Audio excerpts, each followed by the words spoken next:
चिलम चौकी से हम देवसाई की तरफ चढ़ना शुरू हो गए हैं। अब थोड़ा सा चढ़ाई चढ़ने के बाद कभी थोड़ा सा सीधा रास्ता आता है और फिर आगे चढ़ाई शुरू हो जाती है। और अगर आप देखें तो वाइल्ड हो रहा है अब, क्योंकि देवसाई तो बहुत खुले मैदान है। उसका जो असर है वो आपको उसकी चढ़ाई पे ही शुरू हो गया है कि पहाड़ थोड़े दूर जा रहे हैं और खुला मैदान आ रहा है और ग्रीनरी, बिल्कुल ग्रीन मैदान है, ऐसे जैसे ग्राउंड्स होती हैं। और देवसाई तो बहुत ही आला जगह है यार। मैं जब यहाँ पे आया हूँ मैंने बहुत ज़्यादा एंजॉय किया है, इसके रास्ते को बहुत ज़्यादा एंजॉय किया है। आप लोग भी आएँ, ज़रूर आएँ और अस्तौर की तरफ से आएँ, क्योंकि इस तरफ से रोड बहुत ज़्यादा बेहतरीन बन चुका है और अब आसान हो गई है अप्रोच देवसाई तक और बहुत ही ज़्यादा बंदा एंजॉय करता है। वेदर भी अब बदल गया है बिल्कुल और ठंड जो है वो बढ़ रही है। यहाँ पे दोपहर में भी ठंड होती है, बहुत ही ज़बरदस्त मौसम होता है। आप अपनी गाड़ी पे भी आ सकते हैं देवसाई तक, ऊपर शोसर तक, शोसर लेक आएगी इस एज पे, तो बहुत ही खूबसूरत इसका रास्ता है। जगह जगह पे कहीं पे लैंडस्लाइडिंग भी नज़र आ रही हैं जो कि साफ़ हो चुकी हैं। ये बड़ा अच्छा है कि अब क्योंकि सड़क है तो क्रेन फ़ौरन आती है, अगर कहीं पे लैंडस्लाइडिंग हो तो उसको साफ़ कर देती है। यार ये बहुत ही ज़बरदस्त मैदान लगते हैं मुझे, ये पहाड़ों के जो दामन है।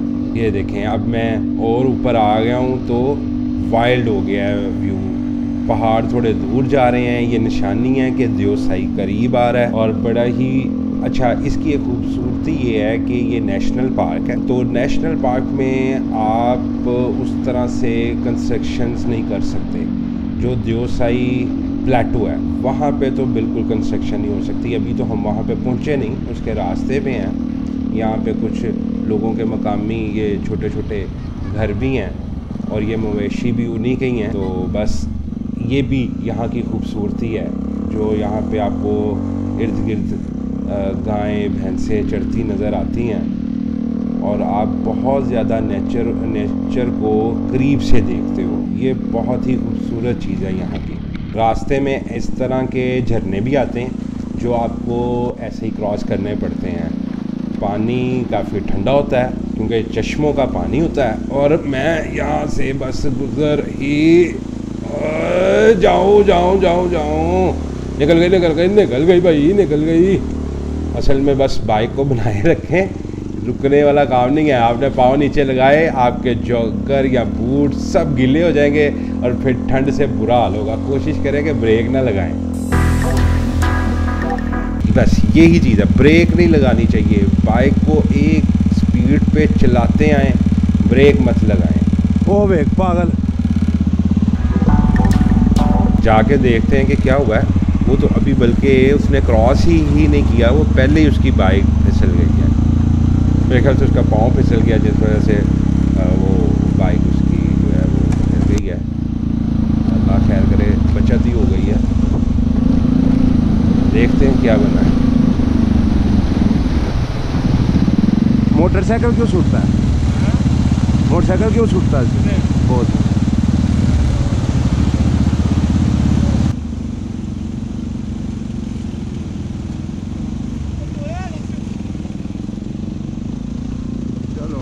सबको साथ लेके चलें, बस रुक जाएं थोड़ी देर, पीछे देखते रहें कि आ रहे हैं दोस्त के नहीं। अच्छा यहाँ पे बड़ा मज़ेदार है कि ये अब चढ़ाई भी जो है इस पर भी कारपेट हो गया हुआ है। तो अब वरना पहले यहाँ पे चढ़ना बहुत ज़्यादा मुश्किल था, ये कच्चा ट्रैक था बिल्कुल और काफ़ी तंग था, लेकिन अब कारपेट हो गया ये और अब आसानी हो गई है चढ़ाई पे। ये देखें यहाँ से कितना ख़तरनाक और डेंजरस है, इसलिए कि यहाँ पे मिट्टी का पहाड़ है तो मिट्टी गिरती रहती है, पत्थर गिरता रहता है नीचे। बस एहतियात से गुजर जाएं, ऐसी जगहों पे खड़े मत हों। कभी भी आप देखें मिट्टी का पहाड़ है इस तरह का तो वहाँ पे खड़े मत हों, वहाँ से गुजर जाएं, कभी भी लैंडस्लाइडिंग हो सकती है। ये कुछ छोटी छोटी सी एहतियातें हैं जो हमेशा नॉर्दर्न एरिया में करनी चाहिए। मैं बस अब देवसाई के करीब ही हूँ और मुझे मज़ा इस चीज़ का आ गया है कि रोड अच्छा मिल गया है, आपकी स्पीड अच्छी रहती है यहाँ पे। नहीं जी, बस यहाँ तक ही रोड था। अब ऑफ रोडिंग शुरू हो गई है और चढ़ाई भी बहुत ज़्यादा आ गई है। और बस यहाँ पे काम ये है कि मोटरसाइकिल को एक स्पीड पे बना के चलते चलते जाएं, बाइक चढ़ती ही जाती है। इसका ट्रिप ये है कि आप आहिस्ता आहिस्ता स्लो स्पीड पे बस चढ़ते जाएं तो बाइक चलती जाएगी। अगर आपने बाइक को रोक दिया, ब्रेक लगा दी, तो उसका मोशन टूट जाता है और आपकी बाइक फिर नहीं चढ़ती या गाड़ी जो भी है। बेहतर ये है कि पहले से उसकी एक स्पीड बना लें और आराम से तरीके से चढ़ाई पे चढ़ते जाएं, ख़ास तौर पे जब ऑफ रोडिंग आ जाए इस किस्म की। पहले ये बहुत ज़्यादा शदीद किस्म की ऑफ रोडिंग थी, अब तो फिर भी ये बेहतर है ट्रैक। और बस वहाँ पहले ही कुछ देर पहले तक ओहो आगे से गाड़ी भी आ गई और पहले इसको गुज़रने देते हैं और फिर हम गुज़रेंगे। अच्छा, यहाँ पे अब चढ़ाई ज़्यादा है। जी हाँ जी, बिल्कुल चढ़ जाएगी, कोई मसला नहीं है। मुझे कह रहा है कि मुश्किल है चढ़ना। मैंने कहा यार मुझे पता है। कभी ऐसा अगर आए तो उसका एक तरीका यह है कि आप बाइक को थोड़ा ज़िग ज़ैग चलाना शुरू कर दें, उससे बाइक का थोड़ा सा मोशन दोबारा से बन जाता है। क्योंकि चढ़ाई ज़्यादा है, ऑक्सीजन लेवल कम है, तो बाइक रेस नहीं पकड़ती। ये देखें, मैंने थोड़ा सा उसको ज़िग ज़ैग चलाया है तो बाइक थोड़ी सीधी हो गई है। अब इसने फिर से मोशन पकड़ लिया है। बस ये एक छोटे से टिप्स हैं जिस पर अगर आप काम करें तो आप चढ़ाई पे चढ़ सकते हैं। अब ट्रैक फिर सीधा हो गया और बाइक ने मोशन पकड़ लिया फिर से। अच्छा, ये आखिरी चढ़ाई हैं और ऑफ रोड हैं। और अगर आप अंदाज़ा करें कि मैं यहाँ से, आपको अंदाज़ा हो रहा होगा कि कहाँ से ऑफ रोडिंग बहुत दूर से स्टार्ट हो गई है, लेकिन बस थोड़ा सा आपको एक्सपीरियंस हो तो आपके लिए कोई इतना मुश्किल नहीं है। ये ट्रैक बहुत बेहतर है, बहुत बेहतर है। मेरे दोस्त मुझे पीछे दिखाई नहीं थे दे रहे जब मैंने मोड़ मुड़ा है, तो मेरे ख़्याल से मैं कहीं पे रुक के उनका इंतज़ार करूं ताकि उनको साथ मिला लूं। क्योंकि साथ मिलाना इसलिए ज़रूरी है कि कोई बाइक में किसी का कोई इशू आ सकता है तो फिर मुझे वापस आना पड़ेगा। तो मैं अब पीछे मुड़ के देख रहा हूँ, मुझे दिखाई नहीं दे रहे। बेहतर ये है कि मैं रुक के ना उनका इंतज़ार करूं और एक और भी काम हो जाएगा। ऐसी जगह पे रुकता हूं जहां से मुझे दूर तक दिखाई दे, ये जगह ठीक है। और मैं उनका वेट भी कर लूं और बाइक को भी थोड़ा सा रेस्ट मिल जाएगा, ये बेहतर है। लो जी, मैं यहाँ पे आ गया हूँ, लेकिन बाकी के लोग अभी तक पीछे हैं। सारी बातें एक तरफ, इस जगह को देखना कमाल है यार। जो फीलिंग आप महसूस करते हो, एक ख़ास किस्म की खुशबू है यहाँ पे, बहुत ही आउटस्टैंडिंग किस्म के बादल, हर किस्म की जो चीज़ है, जैसे पहाड़ हैं और ग्रीनरी है यहाँ पे, मौसम अच्छा है, ज़बरदस्त है यार।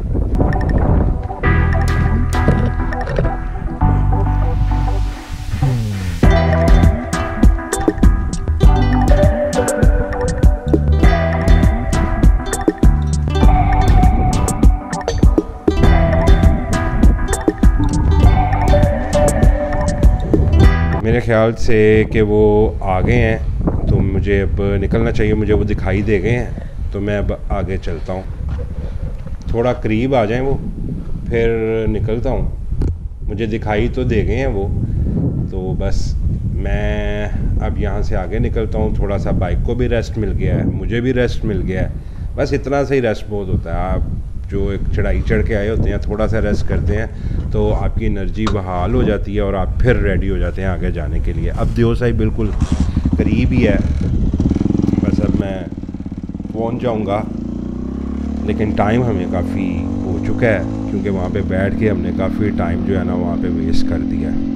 वो सामने मुझे देवसाई की बाउंड्री दिखाई देना शुरू हो गई है। आपको बड़ी खुशी महसूस होती है जब आप इस जगह पे आते हैं कि इतनी चढ़ाई चढ़ के, और आप जब देवसाई को देखना शुरू करते हैं, वो उसका सामने मुझे बोर्ड दिखाई दे रहा है कि जो देओसाई नेशनल पार्क है वो इस बोर्ड के आगे से स्टार्ट हो रहा है। अगर मैं सीधा ये जो देओसाई का ये एज है यहाँ से दूसरे एज तक, इस एज को जो है वो शोसर लेक कहते हैं। और वो देखें, अगर आप सामने देखा है तो आपको हल्का हल्का दिखाई दे रहा होगा शोसर लेक, बड़ी ही खूबसूरत है। और जब आप इस तरफ से आते हैं तो बिल्कुल एक हार्ड की शक्ल में ये आपको दिखाई देना शुरू करती है। अगर आप देखें आहिस्ता आहिस्ता इसका व्यू बड़ा बड़ा बड़ा होता जा रहा है और बिल्कुल एक हार्ड की शक्ल में ये झील आपको दिखाई देती है। और मज़ेदारी की बात ये है यार कि जब आप ये नज़ारा देखते हो ना तो सारी थकावट भूल जाते हो जो सफ़र की आप करके आए हुए हो। ये देखो क्या ज़बरदस्त है यार, क्या ज़बरदस्त है। यकीन करें, मैं आपको अपनी फीलिंग ही नहीं बता सकता कि मैं क्या महसूस कर रहा हूँ इस वक्त। बिल्कुल बिल्कुल मुझे कोई थकावट नहीं है और दिल चाह रहा है कि बस जाके इस झील में बंदा डुबकी लगा दे, पर ऐसा करना नहीं चाहिए। पता नहीं कितनी गहरी है, ये बहुत बड़ी है। यहाँ से आपको छोटी दिखाई दे रही है।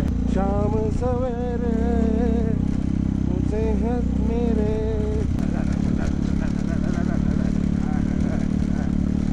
और मैं आपको बता ये रहा था कि इस एज से दूसरा एज जो कि सतपारा टॉप जिसको बोलते हैं, इसका डिस्टेंस है तकरीबन 45 किलोमीटर। और इस एज से दूसरे एज पे जाने तक का जो वक्त है वो लगते हैं 3 घंटे। ये 45 जो आपको किलोमीटर हैं वो सफ़र आप तय करते हैं 3 घंटे में, तो काफ़ी ज़्यादा टाइम लगता है क्योंकि टोटल ऑफ रोड है और ये नेशनल पार्क है। यहाँ पे किसी भी किस्म की कंस्ट्रक्शन की इजाज़त नहीं है और ये अच्छी बात है।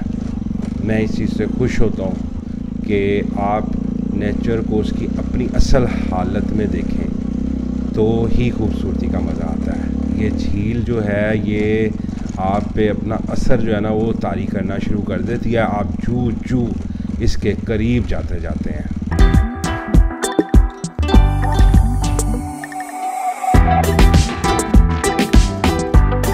कुछ देर यहाँ पे रुक के मैं अपने दोस्तों का इंतज़ार करूँगा। यहाँ पे वो आएंगे और फिर हम आगे निकल जाएंगे क्योंकि प्लान स्कर्दू जाने का है इसको क्रॉस करके। लेकिन अब टाइम काफ़ी ज़्यादा हो गया है, मुझे इस बात का अंदाज़ा है। वो आएंगे तो फिर प्लान करते हैं कि आगे क्या करना है।